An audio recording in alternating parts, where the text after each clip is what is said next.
गौवंश को लाके उनका वध किया जाने की संभावना है। उसी टीप के आधार पर टीम यहाँ पर कल आई और जब उन्होंने यहाँ पर चेक किया तो ऐसे 11 घर मिले जहाँ पर कि गौवंश के अवशेष प्राप्त हुए।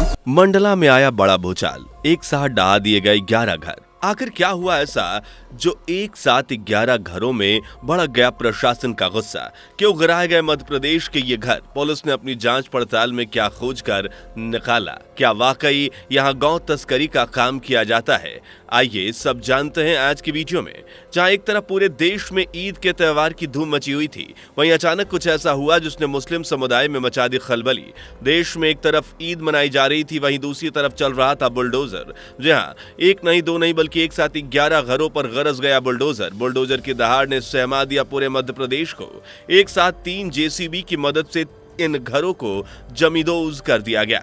इन खबरों ने एक बार फिर से गर्मी का माहौल बना दिया है। सियासी बयानबाजी भी शुरू हो चुकी है क्योंकि ये कार्रवाई मुस्लिम समुदाय के लोगों पर हुई। इस खबर से हर कोई हैरान है कि आखिर अब ऐसा क्या हुआ जो बुलडोजर चलाने की नौबत आ गई। वैसे अक्सर आपने यूपी के योगी बाबा के दहाड़ते हुए बुलडोजर की खबरें तो बहुत सुनी होगी, लेकिन इस बार अब यूपी में नहीं बल्कि एमपी में भी धड़ल्ले से हो रहा है बुलडोजर का इस्तेमाल। और हाल ही में जो मध्य प्रदेश से इस खबरें आई हैं उसने तो सभी को हैरान करके रख दिया है। मध्य प्रदेश की मंडला पुलिस ने एक बड़ी कार्रवाई की है। यह कार्रवाई मध्य प्रदेश के मंडला जिले के नैनपुर विकासखंड ग्राम भैंसवाही में की गई है, जहां पुलिस और प्रशासन ने 11 आरोपियों के अवैध निर्माण पर और कत्ल खानों पर एक साथ बुलडोजर चलाकर उन्हें जमींदोज कर दिया। जिसके बाद तो मध्य प्रदेश की खबर ने पूरे देश में एक अलग ही माहौल बना दिया है। जहां एक तरफ इस कार्रवाई के खिलाफ बातें बनाई जा रही हैं तो इसे मुस्लिम पर हो रहा अत्याचार के रूप में डिफाइन भी किया जा रहा है। इस कार्रवाई को नाइंसाफी बताया जा रहा है। वहीं दूसरी तरफ पुलिस और सरकार अपनी इस कार्रवाई में जुटी पड़ी है और अवैध लोगों और उनके अवैध निर्माणों पर जमकर कार्यवाही की जा रही है, जैसा कि मध्य प्रदेश में देखा गया। असल में दोस्तों, मध्य प्रदेश में जो एक साथ इन 11 घरों पर एक्शन लिया गया, इसके लिए बताया जा रहा है कि अवैध रूप से निर्माण किए गए थे, यानी ये जगह सरकार की थी। यही नहीं, ये पूरा मामला तो गौ तस्करी से जुड़ा हुआ है और इसी वजह से पुलिस प्रशासन ने तगड़ा एक्शन लिया और ग्राम भैंसवाही को छावनी में तब्दील कर दिया गया। असल में ये मामला 14 जून 2024 यानी शुक्रवार का बताया जा रहा है। मध्य प्रदेश के मंडला में शुक्रवार की देर रात को पुलिस ने भैंसवाही गांव में छापेमारी की, जहां पुलिस ने गांव के 11 घरों को अपने निशाने पर लिया। दरअसल पुलिस ने अपनी कार्रवाई यूं ही नहीं की, बल्कि इन्हें यह सूचना एक मुखबिर के द्वारा दी गई थी। इस बात का पता करने के लिए पुलिस ने गांव में छापेमारी के लिए अपने कदम बढ़ाए। छापेमारी के दौरान पुलिस को गांव के 11 घरों में गौवंश के अवशेष मिले। यहां पुलिस ने गौवंश की हड्डी, चर्बी के साथ बाकी अन्य अवशेष बरामद किए। अब इस कार्रवाई में गौवंश के मिले अवशेषों से तो यह साफ हो गया कि उन घरों में गौ तस्करी का अवैध काम किया जा रहा है।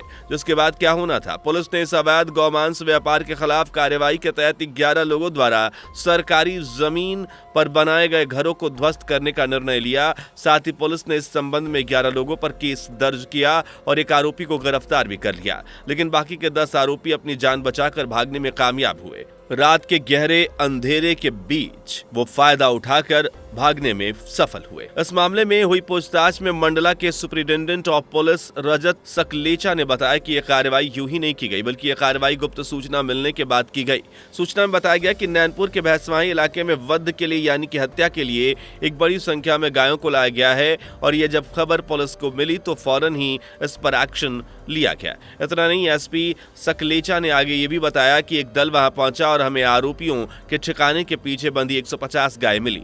150 गाय एक साथ मिलने का मतलब साफ साफ समझा जा सकता है कि अवैध गौमांस का व्यापार कितने बड़े लेवल पर किया जाता होगा। यही नहीं, 11 आरोपी जिन पर पुलिस ने केस दर्ज किया है, उन सभी के घर से मांस बरामद किया गया।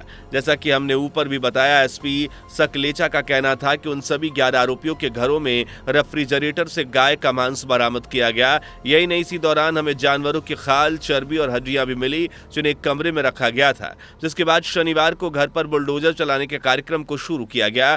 चलिए आगे की कार्रवाई के बारे में भी जान लेते हैं, लेकिन उससे पहले अगर आपने हमारी वीडियो को अभी तक लाइक नहीं किया और हमारे चैनल को सब्सक्राइब नहीं किया तो जल्दी से जल्दी कर लीजिए। 15 जून 2024 को यानी शनिवार के दिन फिर से इसी मामले में कड़ी कार्यवाही की गई, जिसमें पुलिस प्रशासन ने राजस्व विभाग के साथ मिलकर आरोपियों के मकान पर बुलडोजर चलाने का कार्यक्रम शुरू कराया और एक साथ 11 घरों को ध्वस्त करने का सिलसिला शुरू हुआ।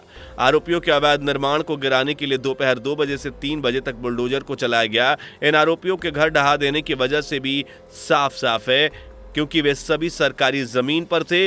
उन आरोपियों ने सरकारी जमीन पर कब्जा कर रखा था जहां वो अवैध कत्लखाने को चला रहे थे।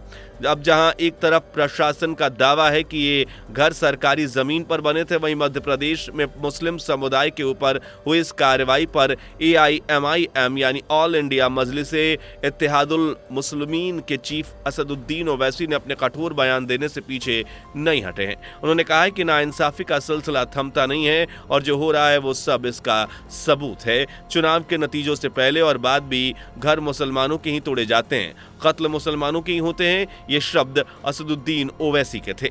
यही नहीं, उन्होंने सोशल मीडिया पर पोस्ट भी ये करके कहा कि 2015 में अखलाक के फ्रिज में रखे गोश्त को बीफ बताकर एक हुजूम ने उनके घर में घुसकर उन्हें मार दिया था। उन्होंने कहा ना जाने कितने मुसलमानों पर तस्करी और चोरी का झूठा इल्जाम लगाकर उनका कत्ल कर दिया गया है। ये तो कुछ भी नहीं, आगे उन्होंने ये भी लिखा है कि जो काम पहले भीड़ किया करती थी, अब वो काम सरकार कर रही है। जैसा कि आज खबरों में देखा जा रहा है कि मध्य प्रदेश की सरकार ने कुछ मुसलमानों पर इल्जाम लगाया कि उनके फ्रिज में बीफ था और इसके साथ ही उन 11 घरों पर बुलडोजर भी चला दिया गया। इसके साथ ही असदुद्दीन ओवैसी ने कहा कि जिन्हें झोली भर भर कर मुसलमानों का वोट मिलता है वो क्यों चुप हैं। अब दोस्तों ये मामला बड़ा है तो गरमाना तो था ही, जैसा कि माहौल बन भी चुका है। और ये बात भी गौर करने की है दोस्तों कि ये कार्रवाई ऐसे समय पर हुई जब मुस्लिम समुदाय के बड़े त्योहारों में से एक ईद उल अजहा यानी बकरीद की धूम मची हुई थी। मुसलमानों में अपनी त्योहार की खुशियों की वजह से यहाँ धूम थी, वहीं अचानक प्रशासन का इतना बड़ा कदम, बड़ी कार्रवाई, सनसनी तो मचा ही देगा ना। खैर, इसी के साथ बताया जा रहा है कि जिस क्षेत्र में ये कार्रवाई की गई है यानी भैंसवाही क्षेत्र के बीते कुछ समय में गौ तस्करी का ये केंद्र बन गया था। खबरों के अनुसार ग्राम भैंसवाही में लंबे समय से गौवंश को काटकर बड़ी मात्रा में व्यापार किया जा रहा है। बता दें कि मध्य प्रदेश के गौ हत्या के लिए 7 साल की जेल की प्रावधान भी है। यहाँ पुलिस सूत्रों के अनुसार बताया गया कि 2 आरोपियों का आपराधिक इतिहास ढूंढ लिया गया है और बाकी लोगों के बारे में भी पता लगाया जा रहा है। वहीं SP सकलेचा ने बताया कि मिले गौमांस की जांच कराई जा चुकी है। पास ही स्थानीय सरकारी पशु चिकित्सालय ने इस बात की पुष्टि की कि जब्त किया गया मांस गोमांस ही है। यानी SP ने आगे बताया कि हमने DNA एनालिसिस के लिए नमूने हैदराबाद भी भेजे हैं। इसके साथ ही वहां से जो 150 गाय मिली है उन्हें सुरक्षित गौशाला भेजा गया है और फरार हुए 10 आरोपियों की तलाश जारी है। तो दोस्तों आपने देखा किस तरह मध्य प्रदेश में प्रशासन के बुलडोजर ने दहाड़ लगाई और 11 घरों को ध्वस्त कर दिया। वैसे पुलिस प्रशासन की इस कार्रवाई पर आपकी राय क्या है, हमें कमेंट करके जरूर बताइए। वीडियो लाइक और शेयर करें, साथ ही चैनल को सब्सक्राइब करके बेल आइकन को प्रेस करना ना भूलें। मिलते हैं अगली वीडियो में। Bye bye and take care. दोस्तों आपको स्क्रीन पर 2 और वीडियोस दिखाई दे रही हैं, जिसे देखने के लिए स्क्रीन पर क्लिक करें।